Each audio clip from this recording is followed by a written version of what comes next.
The engine hummed, a familiar comfort. Mike loved night driving. Open roads, star-dusted sky, solitude. Tonight, he was heading home, cutting through Blackwood Forest. He smiled, rolling down the windows, inviting the cool night air in. The highway narrowed as he entered the woods. Trees pressed in, a wall of dark green. The air grew heavy, the silence deeper. Still, Mike felt strangely at peace. He'd driven this road countless times. No reason for fear. A sign flashed by, Old Blackwood Road, not maintained. Mike had never noticed it before.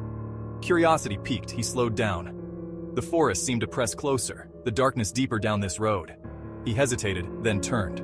Just a peek, he told himself. The pavement was cracked, reclaimed by nature. Trees formed a dense canopy overhead, blocking out the moon. The car's headlights cut through the oppressive darkness, the only source of light in this suffocating tunnel of trees. A shiver ran down Mike's spine. He should turn back.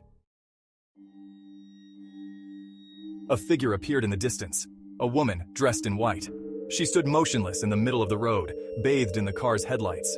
Mike slammed the brakes. His heart pounded, breath catching in his throat. He stared, fear paralyzing him. The woman slowly turned, her face obscured by shadow. Her hand rose, pointing toward him. A silent command. A chill colder than the night air gripped Mike. Something felt deeply wrong. He threw the car into reverse. The engine roared, tires spitting gravel. He backed up frantically, eyes glued to the rearview mirror. The woman was gone. Relief washed over him, quickly replaced by a surge of primal fear. He had to get out of there. Mike spun the wheel, tires skidding on the loose gravel. He sped back the way he came, adrenaline pumping through his veins. The forest seemed to close in around him, branches clawing at the car. He pushed the gas pedal harder, desperate to escape. He burst out of the woods back onto the main road. Relief washed over him. He slowed down, pulling into the parking lot of a brightly lit diner. Safety. He needed to collect himself. Maybe it was just his imagination playing tricks. He sat in his car, heart still racing. He looked around, taking in the familiar sights, the neon sign buzzing, the late-night truckers grabbing coffee. The normalcy was reassuring. He took a deep breath, trying to slow his racing pulse. He entered the diner, the warmth of coffee and chatter washing over him. He slid into a booth, the familiar sounds a comfort. The waitress, a friendly woman with tired eyes, took his order. He forced a smile, trying to appear calm.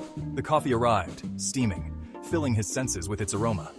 He took a long sip, feeling the warmth spread through him. He told himself it was just his mind playing tricks on him. The darkness, the isolation, it could do that to a person.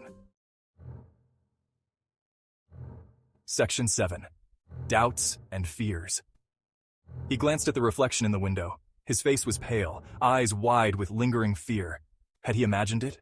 The woman, the eerie stillness of the woods, it felt so real. He couldn't shake the feeling that something wasn't right. He finished his coffee, paid the bill, and stepped back out into the night.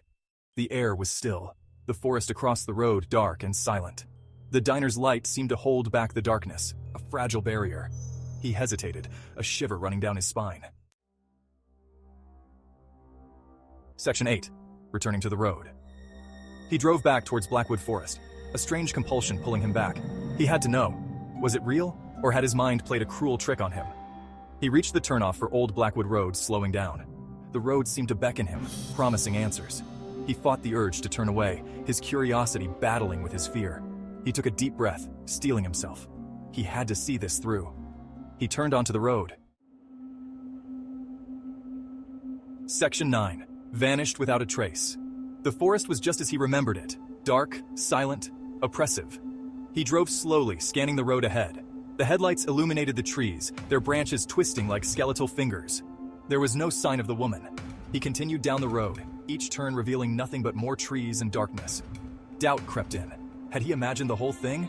He reached the spot where he'd seen her, but there was no trace of her. He was alone. Section 10.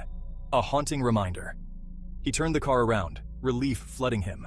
He had been foolish to come back. He glanced at the passenger seat. Lying there, a single white rose. Its petals were pristine, untouched by the night. Its scent heavy and sweet. Fear gripped him. He was not alone.